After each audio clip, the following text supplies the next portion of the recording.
Aulas de Física com o Professor Cazé. Olá, sejam bem-vindos para mais uma aula de Física. Vamos iniciar a aula de hoje falando de dilatação térmica nos líquidos. Então, quando a gente altera a temperatura de um corpo, independente de uma substância, independente de ser sólido ou líquido, há uma mudança no grau de agitação molecular dessa substância. O comportamento dos sólidos, nós já vimos que quando a gente insere calor, por exemplo, em uma barra metálica, há uma dilatação linear.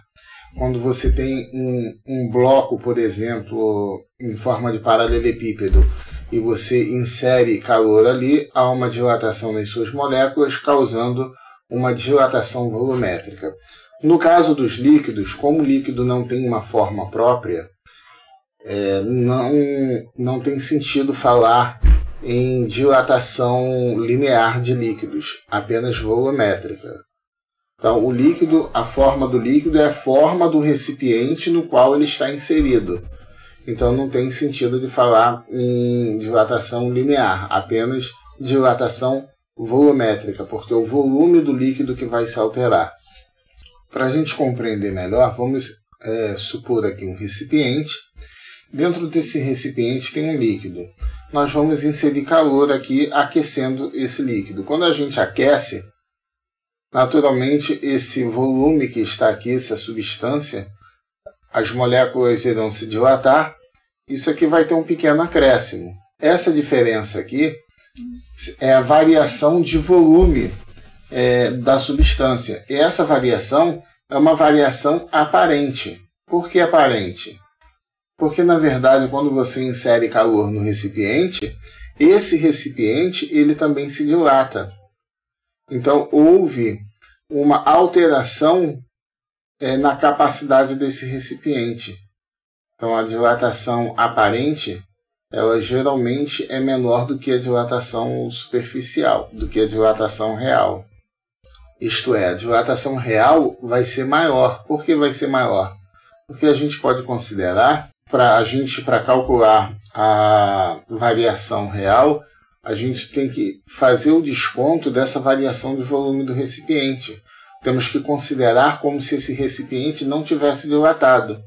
Então, na verdade, você tem aqui uma diferença aqui, entre a variação de volume real e a aparente. A real é sempre maior do que a aparente. Da mesma forma que nos sólidos, os líquidos também têm seu coeficiente de dilatação volumétrica próprio, que a gente vai estar chamando aqui de gama. Gama por grau Celsius menos 1, ou seja, um coeficiente que diz quanto aquela substância se dilata ou se contrai de acordo com a variação de 1 grau Celsius. Então, o álcool etílico, por exemplo, é 0,75 vezes 10 a menos 3.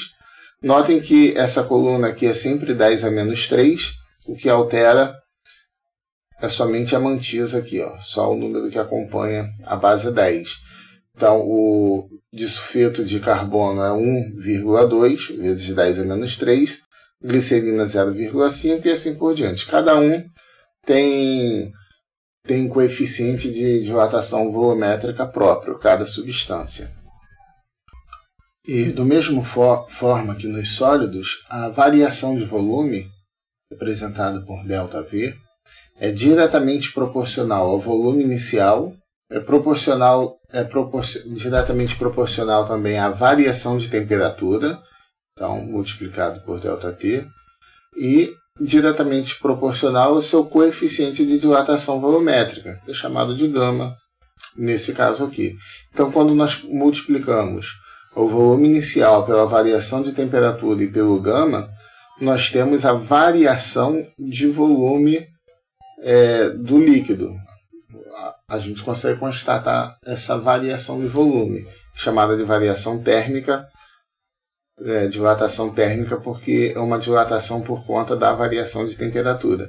Por isso que é chamado de dilatação térmica. E esse ΔV é a variação de volume real, porque não está levando em consideração aqui nessa fórmula o recipiente. Mas a gente sabe que a variação real, a variação de volume aparente, somado com a variação do volume do recipiente. R, eu estou chamando de R esse recipiente, que é onde o líquido, a substância, está inserida. Bom, e para a gente compreender melhor como funciona a dilatação volumétrica nos líquidos, nas substâncias líquidas, vamos ver esse exemplo aqui. Um frasco de vidro, cujo volume é de exatamente 1000 centímetros cúbicos, isso a 0 graus Celsius, está completamente cheio de mercúrio. Isso considerando esta temperatura, de 0 graus Celsius. Quando o conjunto é aquecido, quando falo conjunto, quer dizer que o frasco ele é aquecido com um líquido até 100 graus Celsius, entornam 15 centímetros cúbicos de mercúrio. Qual foi a dilatação real do mercúrio? Bom, o mercúrio, o coeficiente de dilatação volumétrica dele está aqui, ó, é indicado por 0,8 vezes 10 a menos 3. Nós sabemos que a variação de volume ela é diretamente proporcional ao volume inicial, diretamente proporcional à variação de temperatura e ao coeficiente de dilatação volumétrica. Então, fazendo as substituições aqui, o volume inicial é de 1000 centímetros cúbicos, a variação de temperatura, a temperatura vai de 0 graus, conforme está aqui, para 100 graus, então tem uma variação de 100 graus. E o nosso gama é 0,18 vezes 10 a menos 3. Vamos colocar aqui em notação científica para ficar mais fácil fazer a conta. Aqui é 10 a terceira, vezes 10 a segunda, vezes 0,18 vezes 10 a menos 3. Bom, potências de mesma base, quando soma o expoente mais 3 com menos 3, esse aqui vai dar 0. Então, a variação de volume vai ser 10 ao quadrado, que é 100, vezes 0,18. Então, a variação de volume vai ser 18 centímetros cúbicos. Essa é a variação de volume do mercúrio. Então, qual foi a dilatação real do mercúrio? 18 centímetros cúbicos. Essa é a dilatação real. Então, a resposta aqui, 18 centímetros cúbicos. Então, toda vez que a gente aplica essa fórmula direto, o que a gente está encontrando aqui é a variação real do volume, porque não está levando em consideração o recipiente. Agora, o item B pergunta o seguinte: qual foi a dilatação do frasco? Notem o seguinte: se nós tivermos uma dilatação do mercúrio de 18 e entornaram 15, é porque 3 centímetros cúbicos ainda ficaram retidos no frasco.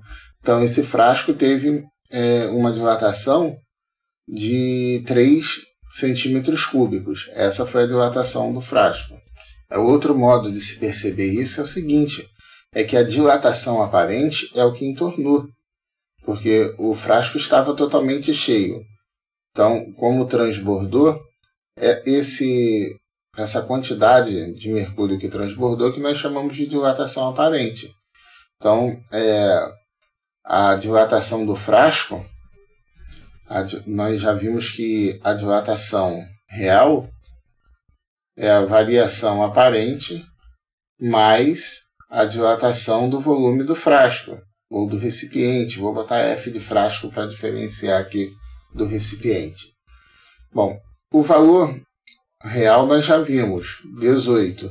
O valor aparente é o que entornou, 15. Então, qual foi a variação de volume do frasco? Só pode ser 3, porque 15 mais 3 dá 18. Então, a variação de volume do frasco é de 3 centímetros cúbicos. Então, isso responde ao item B. Bom, e para responder o item C, vamos considerar a tradicional fórmula. A variação de volume ela vai ser o produto da variação de temperatura, volume inicial e o coeficiente de dilatação volumétrica, que aqui a gente está chamando de gama. Lembrando que o coeficiente de dilatação linear, dado por alfa, ele é metade do beta. Então, beta é igual a 2 vezes alfa e o gama vai ser 3 vezes o alfa. Então, como a gente quer o coeficiente de dilatação linear, o que a gente encontrar aqui tem que dividir por 3 para achar o alfa, que é o linear. Bom, a variação de volume do vidro, que foi a dilatação do frasco, foi de 3 centímetros cúbicos. A variação de temperatura foi de 100. O volume inicial do vidro, do frasco, foi de 1000. Professor, não é só olhar a tabela para ver o coeficiente de dilatação do vidro? Sim, mas os vidros são diferentes, então ele quer desse vidro aqui especificamente. Por isso que é importante fazer o cálculo. Bom, então aqui eu tenho 3 igual a... Aqui fica 10 ao quadrado, passando isso aqui para a notação científica. E aqui 10 ao cubo, escrevendo em potência de base 10. Vezes gama. Então vai ser 3 igual a 10 elevado à quinta, porque a gente soma os expoentes. 10 está multiplicando, passa para o outro lado dividindo. Então o gama vai ser 3 dividido por 10 à quinta. Se você jogar esse 10 para cima, isso daqui é o mesmo que 3 vezes 10 a menos 5. Esse seria o coeficiente de dilatação volumétrica, o gama. Mas ele não quer o volumétrico, ele quer o linear. O linear é a terça parte disso. A gente sabe que o gama é igual a 3 vezes o alfa. E o gama aqui é 3 vezes 10 a menos 5.